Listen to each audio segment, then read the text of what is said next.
This is the story of one small town in the north of England and its attempt to take on the economic might of one of the fastest growing nations in the world. This is the Battle of Kirby versus China. And the weapon of choice? Cushions. If they can make them quicker, cheaper and better than their Asian competitor, then it'll prove that jobs can come back to Britain for good. We believe that our girls and our staff are good enough here to compete with anybody. But the competition is tough. More than 1,000 factories in this area. For me to actually take jobs back from here, back to Merseyside, it's a big challenge. Why do it? This is where it's at. They'll have to find new people. You haven't got factory experience. I don't mind giving you the 370 to help you get in if that helps. Train them in the lost skills of manufacturing. Can't do it at all. Making 1,000 of these a week sounds very far off. I'll get me whip and go. Stop doing that. When they can do zips, they can do any job. They'll have to hang on to them. I just wondered if you could give us a quick call, just let us know if you're coming back or not. That's a pity, isn't it? Yeah. He made such a good start as well. He went for his dinner and he's never come back. I haven't seen him since. And work together to pull it off. Look at that. You've got the job. I've got the job, right? It's just better than getting a gyro every 2 weeks. That is a tenth of what I need you to do. Stop panicking, just get your head down, concentrate. Can this town prove that the British manufacturing lion can roar once more and take on the Asian tiger?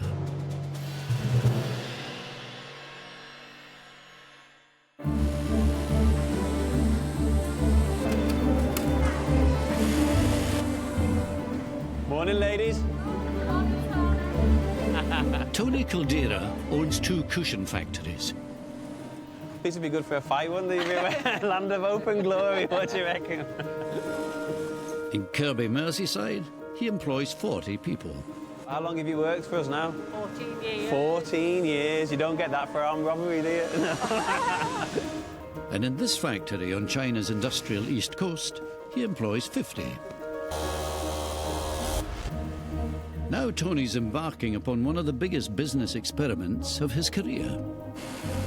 What I'm trying to do here is bring work back from China to the UK. In China, wage costs and general inflation is very high at the moment, and it's becoming less and less competitive. Tony wants to prove that Britain can capitalise on increasing Chinese costs and reinvigorate its own manufacturing base to steal back the work. It's an experiment that will pit Kirby against China, a David and Goliath battle. Tony's given himself 3 months to find the right staff, train them, and then hang on to them. If we can't get the right staff to get the goods produced in time, we'll let our customers down, we'll lose the orders, and all of this project, all of this experiment, all of this trial that we've currently got is all going to be a waste of time. It's the beginning of Tony's crusade. He's hitting Kirby Town Centre in his search for the next generation of British manufacturers. We need staff quickly if there are people that want. At short notice, 80 job-hungry people have turned up to hear what he has to offer. The girl in the red cardigan, she'll give you all the necessary forms. Competition for jobs is tough. In this area, there are 14 unemployed people for every vacancy. Any job that we put out, we are oversubscribed for in terms of numbers applying for it. 46 people have been invited for interviews, with jobs ranging from warehouse work and cushion stuffing to the skilled craft of sewing. Will these be Kirby's heroes in the quest to defeat China? What would your ideal job be? Well, at the moment, it's just a stable job. Okay. Something's going to keep your feet on the ground. Have you done anything that's similar, either in manufacturing or warehousing or anything like that, or production line work? Have you done anything along those lines? No, however, I am willing to learn and easily adapt to it. Okay. What actually goes against you is the fact that you haven't got direct factory experience. How are you going to be able to manage working underneath someone when you've been used to supervising for a long time? Are you not overqualified? Well, no, it's just the way I work. I just like to get the job done. For the past 15 years, we've both worked in virtually the same place. And we're brothers, he's my younger brother and that, like, and so hopefully we can get this job together now. It's the hardest working lads you'll ever get, mate, I'm telling you. I'm not just saying that, like, to try and get us a job, but we are. But you will. We are, though, you know what I mean? The factory offers the minimum wage to start with, at £6.08 an hour. And for 18 to 20-year-olds, just under a fiver. If you'd like to just take a seat. Rebecca is just 19. On her CV is a fast food outlet, a sunbed shop and a call centre. She last used a sewing machine at school, but it's a far cry from working on a factory floor. I like the way that you've always tried your best to stay in work, but you don't seem to have been able to have held anything down. Is that because you were at college? I've gone from job to job straight away. I've never really not had a job. OK. Also hoping to make it onto Tony's fast sewing floor is 19-year-old Sophie. She's been out of full-time work for 6 months, but she does have an evening job. See, my job at the moment is I only work in a chippy, and obviously it's a limited hours, so it's only £55 a week, which, like, for a young girl isn't very much, do you know what I mean? So, obviously I've had to get help with my rent and stuff off, like, family, so it'd be nice to get this job. I am really hard working, I always have been, and from reception to year 11, I never had one day off school. I had 100% attendance all the time. If any town is in need of a boost to manufacturing, then it's this one. Kirby in the borough of Knowsley is just down the road from Liverpool. We had the decline in the 80s. Unemployment rose to probably in the region of about 22%. So we've had generational unemployment, and we're probably looking at second-generation worklessness now. The north was Britain's manufacturing heartland, but years of decline have taken their toll. Today, Kirby's in the 5th most deprived borough in England, with a quarter of people claiming some kind of benefit, and the unemployment level 70% higher than the national average.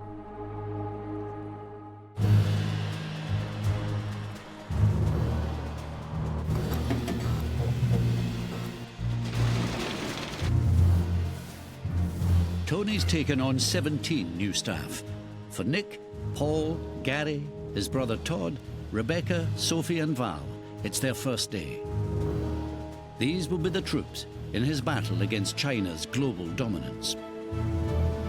Morning, ladies, you all right? Yeah. You all up for this? Yeah. If you won't follow me now, I'll sort you out. Leading the new trainees is Pam, the head of the sewing floor, with over 38 years' experience. Her main focus will be Rebecca and Sophie, with no factory experience. Val has sewn before. I don't like people who mess me around, and I've not had anybody who messes me around. They'll all listen to me, and they'll all do what I ask. If Kirby's going to take on China, then these two 19-year-olds will have to do what she asks. But right now, just learning to thread the machine is a challenge. Round, in between them two little plates, and then you see that spring there, it catches on that. Through that little hole, through that, then through your needle. Did you watch all that? You sure? Neither of them has ever worked with an industrial machine before.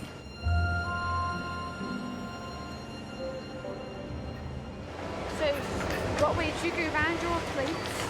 Back goes through there. Yeah, and then, oh yeah. And back through that one. Yeah, look, I've put it through the sills there, over that, and down, round that. Unless they churn out a minimum of 1,000 cushions a week, there'll be a cost to the business. I've been looking for work for a few months now, and it come up. I went to Connections and it just come up, and she said, have you got experience? I will have done it in school. And I did like doing it in school, but I didn't think I'd have a career in it. And then now I'm working in the factory doing cushions. Yeah, but you've done everything right except go that way. Yeah. They'll have a few little hiccups, and but other than that, they're doing really well. The thread the needle the wrong way, but that's to be expected because they've never done it before. You need to write on your docket no labels. Pam has run the factory's experienced sewing floor for 12 years. I've always had praise for Tony because he gave me a chance, and I'm hoping that I've repaid him 110%. She's in charge of 12 machinists who together sew 12,000 cushions a week. You should have seen me on Saturday night trying to walk in them shoes. I was like walking like a model. Joanne's been a machinist since she was 16 and is one of the fastest. You can come in and watch me and you think, I'll never be able to do that. And you just got to learn. And then in the end you can do it as good as I do. After 26 years of sewing, Joanne is here to stay. Hopefully I'll be here till I'm 60 because I like my job. But I think I fit in very well. They've all known me now. They're used to me. And you get what you see. But the floor's in need of young blood. Sewing is a dying skill, and the youngest person here is 39.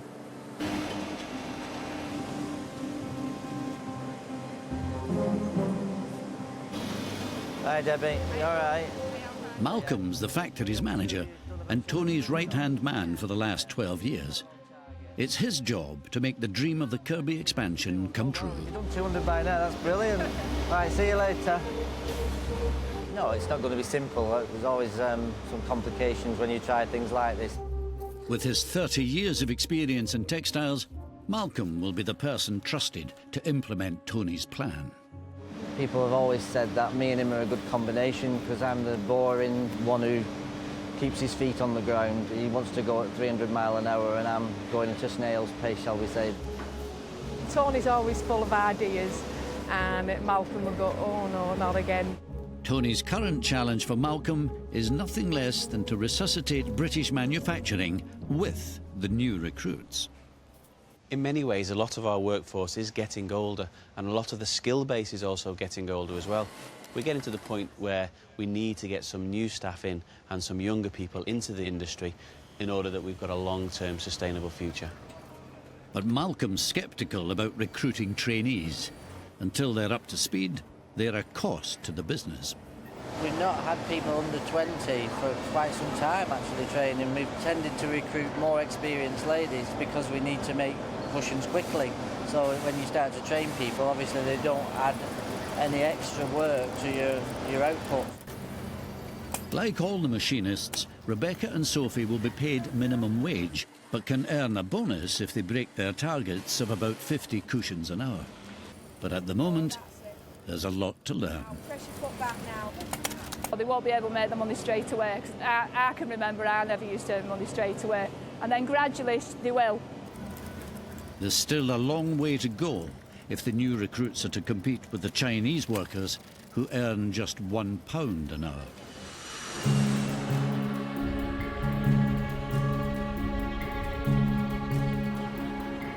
"6,000 miles away on the east coast of China, Tony owns a second factory. In the 8 years he's been there, he's seen how the country has grown to global dominance.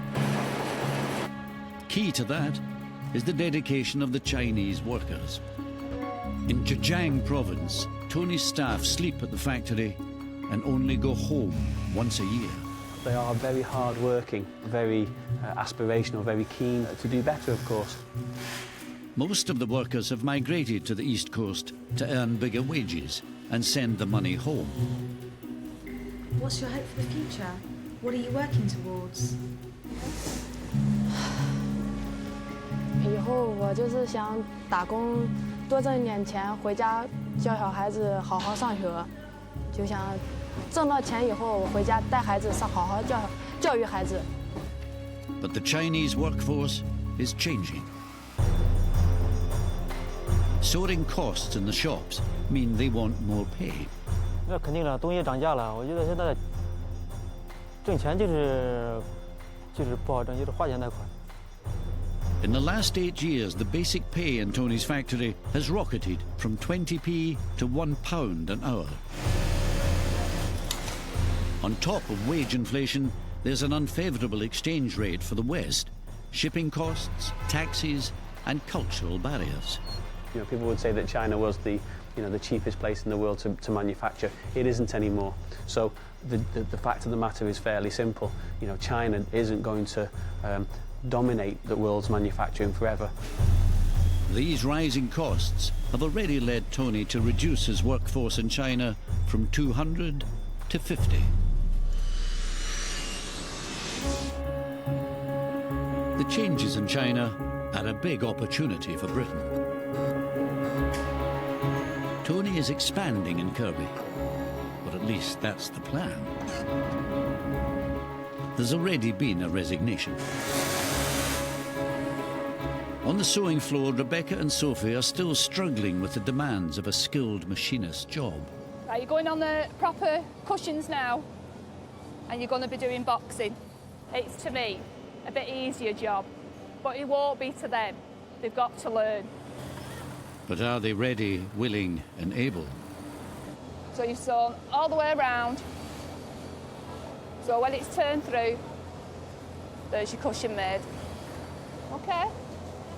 In the end, they'll be on zips, which is a really hard job. And then when they can do zips, they can do any job. I'll just unpick that for you there, because you'll have to re-sew it from there to there. You'll get there. When you go on proper work, it's a lot more difficult, isn't it? You'll be fine though. She ended up having to unpick a bit of work because I told her to flatten the zip out and it wasn't quite flat enough, so I made her unpick it because quality. Oh, I feel like crying. Because I can't do it at all. Making 1,000 these a week sounds very far off. Last time we had young people working here upstairs on sewing machines, a good few years ago. It was that long I can't remember. If Tony's plan to take on China is to work, then he needs his new workers to learn quickly. You okay, love? It just keeps doing that all the time to me. Right, lift up, let's have a look. Oh, you're fine. Once you get your angle, you'll be fine. Don't worry. You let your machine do the work and you just guide it. Get to the end like that.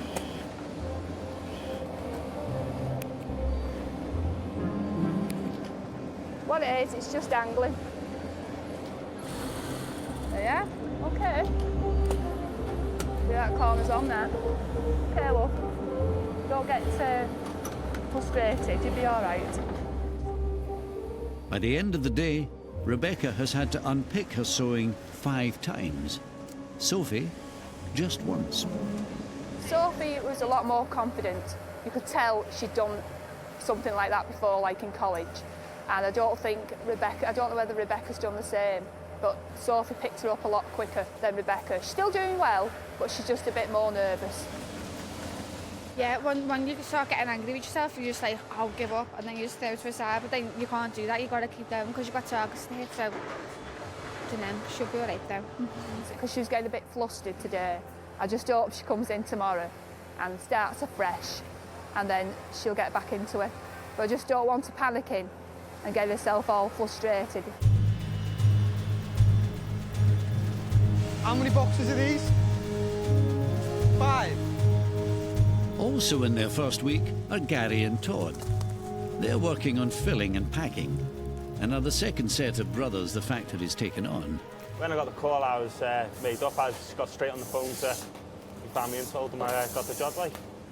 But it's relentless work for minimum wage. At the moment, Todd is on a job where he can earn a bonus, but his brother Gary can't. My work's a lot harder than what Gary's doing. He's just got an easy job, just picking up cushions and loading them. You have to pack 50 bags an hour before you can earn any kind of bonus. You've got to do a hell of a lot to get a bonus. A hell of a lot. I think for like what he's doing now, you get 15p a bag. The pressure on the bagging area is speed. It is speed because the fillers never ever stop. I won't allow them to stop. So the baggers, even if they think, I'm very tired, I need a minute, they can't because it's just piling up and piling up. And I'll walk along and say, Why is that piling up? Come on. Right, Todd, how many are you up to now, love? 35. 35, brilliant. Okay, love. Todd hasn't hit no bonuses yet, so we get the same money. I reckon like a month or something, I'd say, and then I'd probably earn a little bit of a bonus, not much though. If Todd starts earning more money, then he could start taking me to the pub. Taking on the might of the Far East is hard work, and for British manufacturing's troops, it's time for their reward. All right, Todd. Yeah, thank you. Most of them have earned minimum wage and are taking home £213 a week after tax. Yeah, but you're still enjoying it? Yeah. But the minimum wage is less for the 18 to 20-year-olds, and they have just £182 in their pocket. There you go, Sophie. Congratulations. Thank you very much. It could be worse. In China, the workers earn £50 a week. It's my first paycheck since 5 months. And, you know, it's just better than getting a gyro every 2 weeks, basically, yeah. Last time I got properly paid was about 3-4 months ago. Well, this time it'll make a big difference because I've been living off £40 a week. It's a fortnight into Tony's plan to bring work back to Britain from China, and there are already signs that the experiment is starting to creak. Rebecca's called in sick for the second time. Hi, Tony, Gary. you all right? You okay? Believe you might know something I don't. Yeah, I think Rebecca started a new job. Really? Only across the road in Vertex. She was talking about it on Friday when we finished, saying she got a phone call off Vertex. Yeah. And she said she's going to go and see him Monday. And with her not turning in, I think she might have got the job. But you've not heard whether she had? Oh, I know she has, yeah. I know she's definitely got the job. That's a pity, isn't it? Yeah. She made such a good start as well. Yeah. Oh, well, back to the drawing board then. All right, thanks for that, mate. All the best. See you in a bit. To lose a second employee is a real blow for Tony. He wants to offer manufacturing to a new generation, but even with high local unemployment, he's got competition. Well, that's really disappointing because it looks as though she's got a relatively easy job, an easier job, not as physically demanding job in a call centre where she's got more money. That just goes to show how difficult it is to actually get people to start learning the trade, such as sewing machining. I think the new job Rebecca's gone to, she's got about £7.50 an hour, so it's quite a bit more. They said it was boring, like, upstairs, but they couldn't hit the targets either. Becca didn't mind the job at first, and then she did get a first wage slip, and I did see her face drop. So that, because it is a lot of hours that you're putting in. It doesn't look all that amazingly much for what you do, but I think she just found something where she does less work for more money, basically.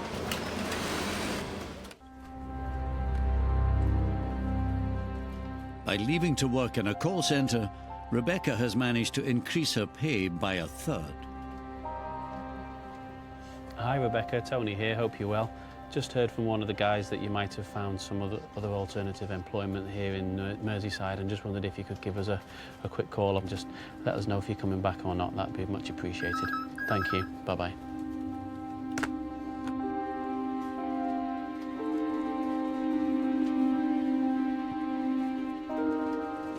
Rebecca has got a job in a call centre. Malcolm's fears of being let down by inexperienced staff have come true. It's a bit disappointing, really, isn't it? What about replacing them? What do you think we should do? Well, from Rebecca's point of view, we had another experienced machinist who'd called us, so we basically give her a ring now, and she's going to come in and see us tomorrow. OK, sounds good.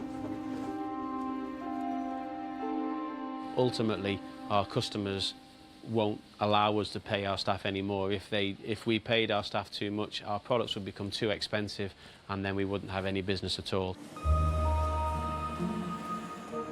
Staying competitive is crucial if the experiment is to succeed. His British workers are up against the whole of China.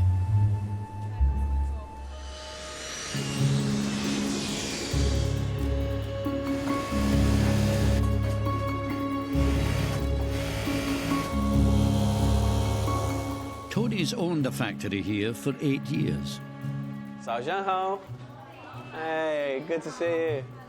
新年快乐.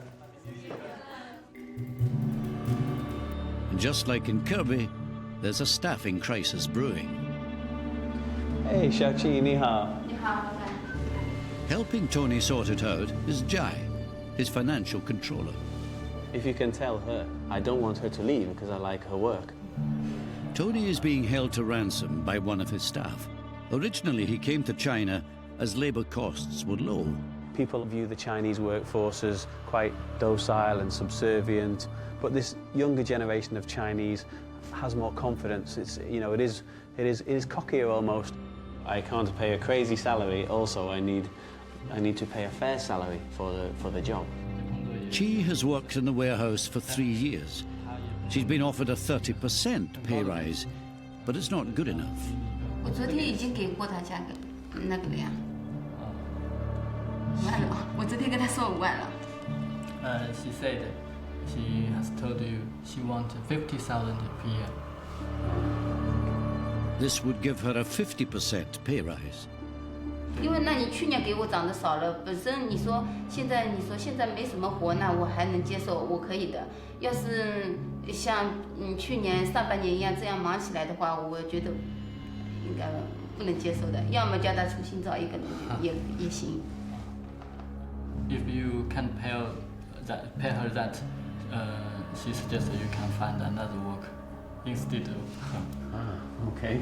She's actually wanting a 50% pay rise in essence, and basically sticking a gun to my head and saying, well, if you don't pay me 50% more, then I'm off somewhere else. So, bye-bye. In the UK warehouse, if somebody came to me and said, oh, I want a 25% pay rise, you know, they'd be on the next bus back to Kirby. It just wouldn't happen because there's another 100, 200, 300 people waiting to take their place. In here, it's not like that. High wage demands aren't his only problem. It's just after Chinese New Year, and there's been a mass exodus of staff. It happens every February, as one-year contracts finish and the staff look for a better job. With one recruitment drive down in Britain, Tony's now got to embark on one in China.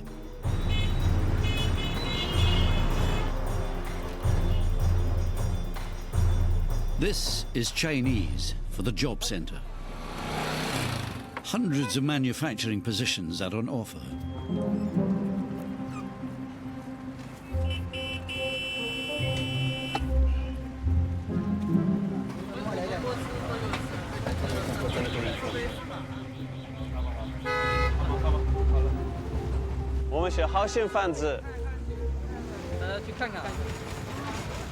This is bonkers. In the UK, there are more workers than jobs. In China, there are more jobs than workers. With a labour shortage, doing business in China isn't as easy as it used to be. And Tony will have to compete with all the other employers for the best staff. You've got literally millions of people who have the opportunity of choosing which place to go to, which factory to actually work in. You can see here, before, that was 2,000. They've now just changed it to 3,000. Somebody's just had a 50% pay rise. 3,000 RMB is equivalent to £300 a month. Are they interested? Do they think the salary is good, or what do they think? A lot of workers are looking for a guaranteed salary rather than pay linked to the amount they produce. The guaranteed salary is 2,000, but also is a piece worker will mean he can't earn more if he is good. 因为我们来什么的，我知道，但是这是保底工资，并不是说就是说给你这个工资。那我们高的话可以拿到4000的也都有，4000多的。What he will probably do is go around the different factories and find out which is his best option. 就是说，你可能你做服装的，你刚过去，可能还要有一点适应。不用适应，因为我们做衣服很难的。你想，你身上衣服我都会做。我们做东西很简单。 This is the 11th day of the job fair, and it's still heaving. Within 10 minutes of being there, they've run out of leaflets. We've had a good reaction, so that's a good start. People aren't just throwing the leaflets back at him and saying no thanks. They're having a look, they're studying, they're thinking about it.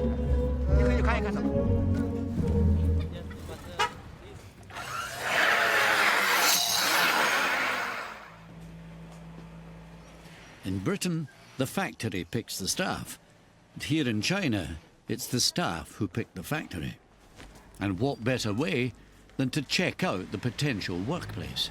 We tend to find that you get maybe groups of people together, maybe a bunch of, the bunch of friends or relations, sometimes husband and wife teams that actually come from maybe 1,000 miles, 2,000 miles away in the west of China to the coast, and they'll want to work together in the team.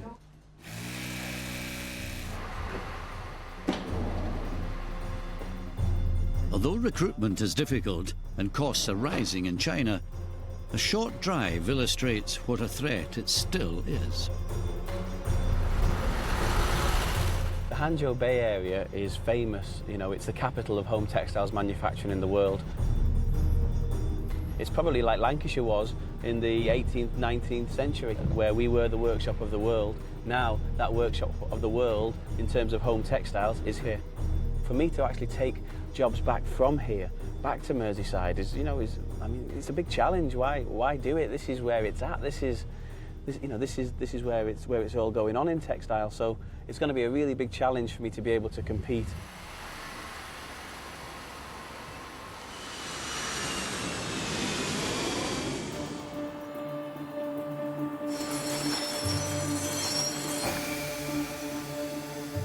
Back in Merseyside, there's not many jobs and lots of people. A labour surplus, so hanging on to staff in Kirby should be easy. But a fourth new starter has abandoned the factory, and it's only the third week of the experiment. Training new people to sew is also proving difficult. Hold it, hold you that, put you that. Hold that. Left hand to more back. All right, go on, straight down, go on. The only issue we do have is Sophie, really, who we need to now start to push on a little bit. Some of mine ends up like wonky. Yeah, you're going too far down, yeah. She's got all the basics now. She knows the quality standards we're looking for. She's got used to a machine, so now there's no reason why she shouldn't start to push on with her performance now. So open your zip a bit, that's it. Malcolm's worried about Sophie's productivity. Just to give you an idea, somebody like Joanne, who's one of our quicker machinists, would be earning a performance of somewhere around sort of 100, 110, 120% or in that sort of level. Some of our recruits who are experienced, they're at about sort of 90% now. And then Sophie, who's literally started from scratch, she's sort of getting into the 20% mark, but just managing to creep up on a daily basis.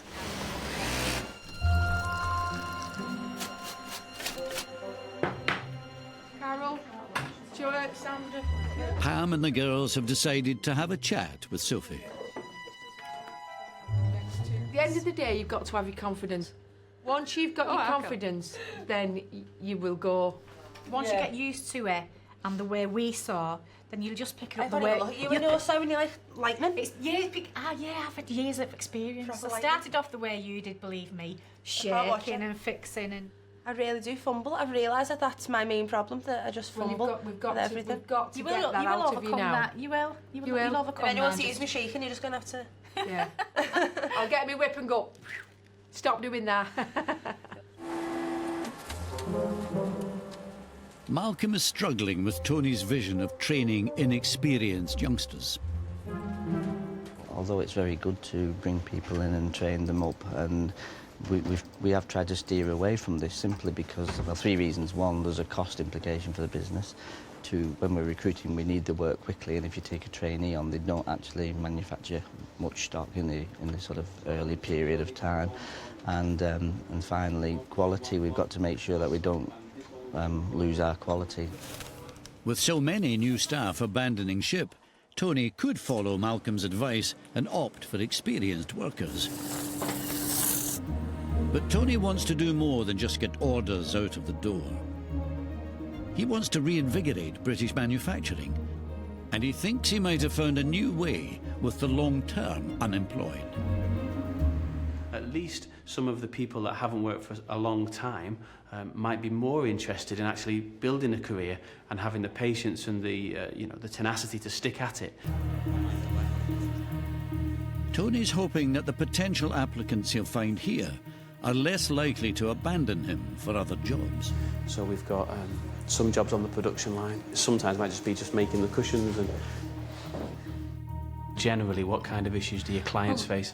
People who've had long-term health-related issues, disabilities, people looking after young families but are looking to get out to work, offenders and ex-offenders. Tony, please. Do Britain's hopes for stealing work back from China lie in this room? You're going to be filling that in for us? Yeah.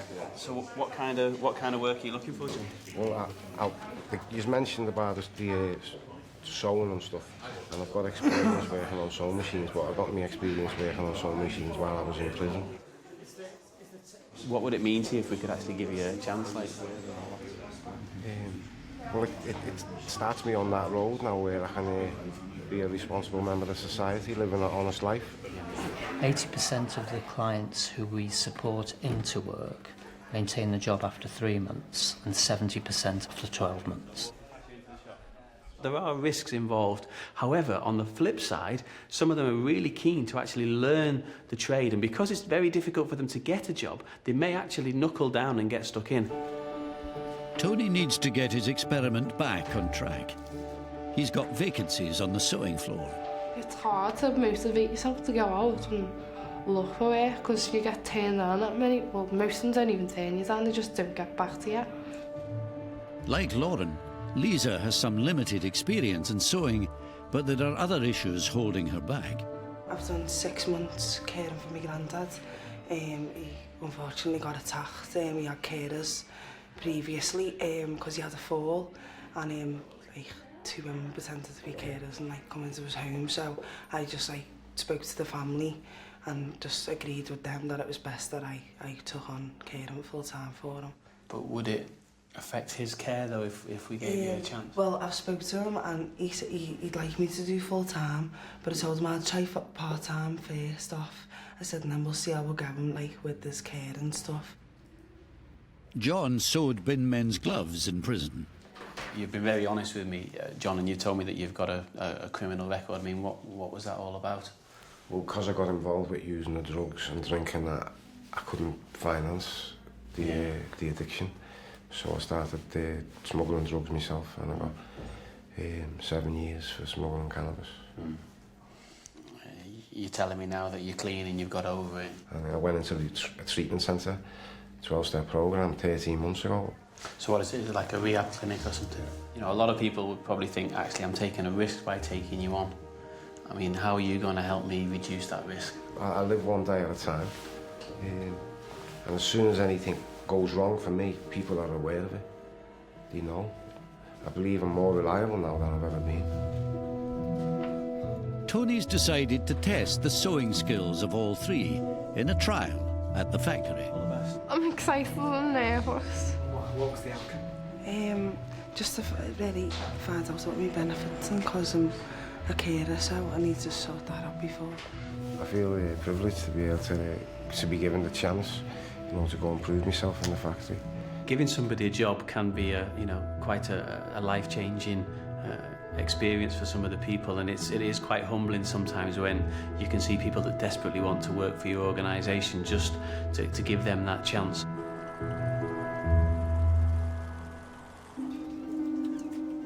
Tony might be enthusiastic about the long-term unemployed. And they had all kinds of people that hadn't worked for a long time. But Malcolm's doubts are clear. What do you think? Do you think it's a bit of a risk, or...? Yeah, it sounds very much so to me. Yeah. I mean, do you think you're going to have time to get any trials done next week, or what are you thinking? Well, I'm up to here, Tony, at the minute. If you wouldn't mind, if you could pick that one up next week, that would help me out massively. All right then. Well, if that's the situation, then I'll take it from here. All right. And I'll perhaps when they come in next week, I'll work with Pam and Joanne and the rest of the team, and we'll see if we can give them a trial and see how they get on.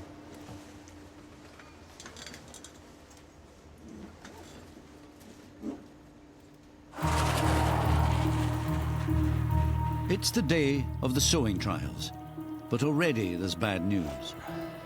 John's called in to cancel his. He's been in rehabilitation for over a year, and his caseworker thinks he's not ready for employment. Lisa has her trial at 10. But so far, there's no sign of her.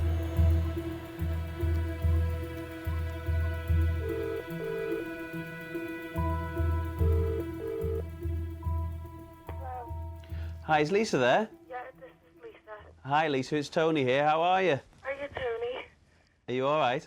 Oh yeah, there's been a bit of a problem. This morning I got in a Beaver bus pass, you see. And when I got to the bus stop, it was Stagecoach. There's no other buses apart from Stagecoach. And I didn't have the money on me to afford to get a Stagecoach bus pass as well, you see. I mean, is there any chance you could come later on today, or is that going to be too difficult for you now? Well, that means borrowing more money, you see, and I've already borrowed the 370 for my bus pass. I mean, I don't mind giving you the 370 just to help you get in, if that helps. Yeah. Yeah, that'd be even better. Also booked in for a trial is Lauren. She was due at 12. It's now past. It's probably odds against now she comes in, because I think if she was going to be here, chances are she'd have either arrived at midday or she'd have called, so she's probably not coming.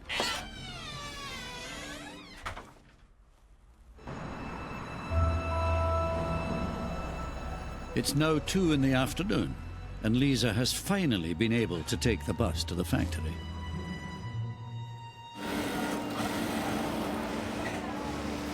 Joanne, this is Lisa Marie. Hello, you all right, love? Yeah. Joanne will be taking Lisa through the sewing trial. I'm scared. Right. Hold it there. Right, go on.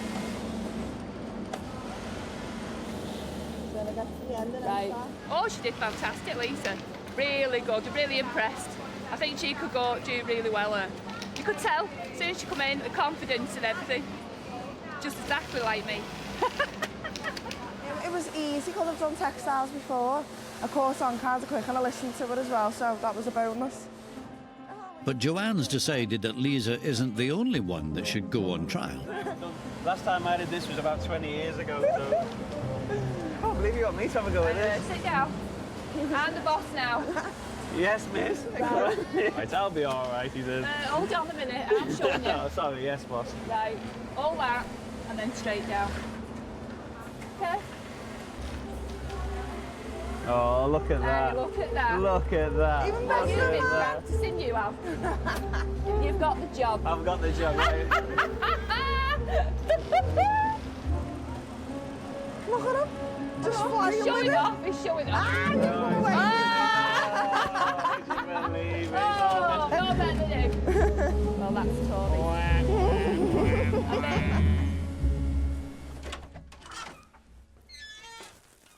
Lisa may have been better than Tony, but his hope of her being the saviour of the British factory could be dashed. What really is available? Is it mainly part-time or full-time? Well, at the moment, most of the workers that we've got here, most of the sewing machinists work full-time. Yeah. We can sometimes arrange part-time work as well, and I think that's what you wanted in the long run. I know you've still got to sort some things out with your granddad, haven't you? Yeah, I do want to do part-time no matter what, but obviously I want to work my way to full-time as well. OK, good. But if Lisa's to be trained, Tony thinks she'll need to be full-time straight away. So he's parking her application. Thank you. While Tony has been busy with the long-term unemployed, Malcolm has had his own ideas. He's reverted to more conventional recruitment methods and found someone with sewing experience to take up the seat left vacant by Rebecca. Well, I done this 10 years ago, and only when you're just getting a little gist of everything, it all starts to come back to you. Emma's done embroidery, used embroidery machines, which is a bit different than what she's used to now. But she's picked it up all right. She seems to have settled in today. Someone who's having difficulty settling into the factory is trainee machinist Sophie. Having both a day job and an evening job is taking its toll. Despite her 100% attendance record at school, she's called in sick more than once. Sophie's not in today. She was off last Monday, and then she was off, I think it was Monday and Tuesday the week before. So altogether she had about 4 days off. It is quite a lot for a new starter. It's a shame really, because she was doing well. There you go, my love. There's your tea. Thank you. Let's hope that Sophie comes in tomorrow and... Because she could make a good machinist. She can sew, Sophie. They're never going to learn if they're staying off or they're sick. No. Us lot, our age, Joe, we come in whether we're dying or we're... Well, I've been in here, like sore throat, box of tissues at side of me. I've still sewn all day. When Sophie is in, there's a lot for her to think about. It's been quite a busy week of work today, and even though I was sick, by yesterday afternoon I was starting to feel a bit better.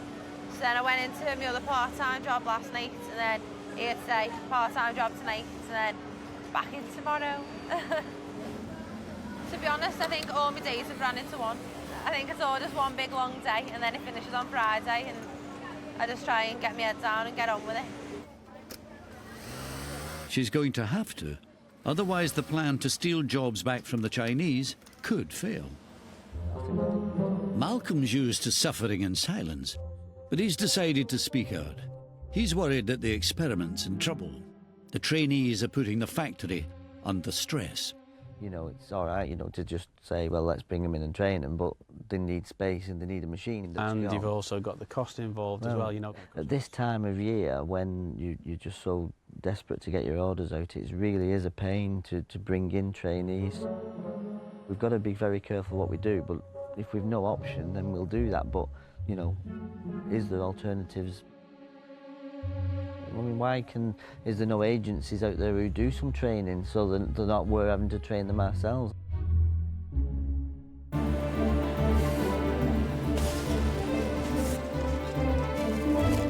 got your plans now for next week. Yeah.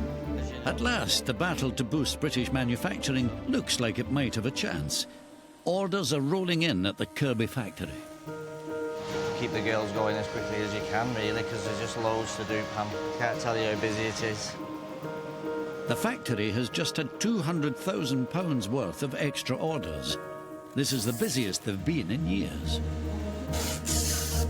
Right, as you can see from that board, we're extremely busy. That is a tenth of what I need you to do. So I'm going to ask you all now for overtime. This is the extra work the British factory has been hoping for, but it's driving them to breaking point. It's crazy. We're really struggling to get all the orders completed by Christmas. In packing, Todd and Gary aren't sure how long their employment will last for. I hope we're not getting kept on just for the Christmas rush. I hope we get kept on more, but we still don't know, do we? They're not being offered a contract until the factory knows how long the work will last. We don't know for sure, do we? We just have to wait to see what happens. Be a good thing to know going into Christmas, though, won't it, if we have got the job full time? With so many orders, hanging on to staff at this time is crucial if they're to compete with China. Tony needs everyone buckling down and pulling together, but they're not. A fourth employee out of the original 17 has walked out, and hot on the heels comes the fifth. Hi, Mary. Good afternoon, Mr. T. I've heard someone's left, is that right? Yes, I'm afraid so. Gareth Martin, your Todd's brother. Really? Yeah, he went for his dinner and he's never come back. I haven't seen him since. Gary started with his brother Todd 4.5 weeks ago. He's starting a new job on Monday, which is permanent. And he didn't even tell you? He's not even been to tell me, I'm afraid. Gary told me and the lads in there, but I think he was scared of Mary telling her, so he just went.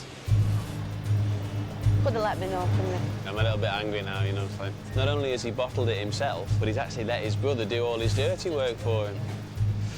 There are ways to go, but that's not the right way to go. That's not the right way, it's a shame. Another one bites the dust, eh? Well, yeah. Yet again, competition from other employers has hit Tony. Gary's left for a job packing box files for £7.50 an hour, well above the minimum wage.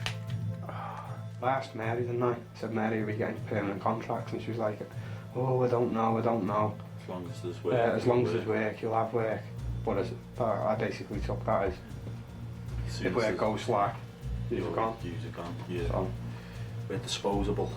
So the wages were rubbish. If you've got a house and you're working for minimum wage, then you are better off on the dole. Tony's lost almost a third of all his new starters.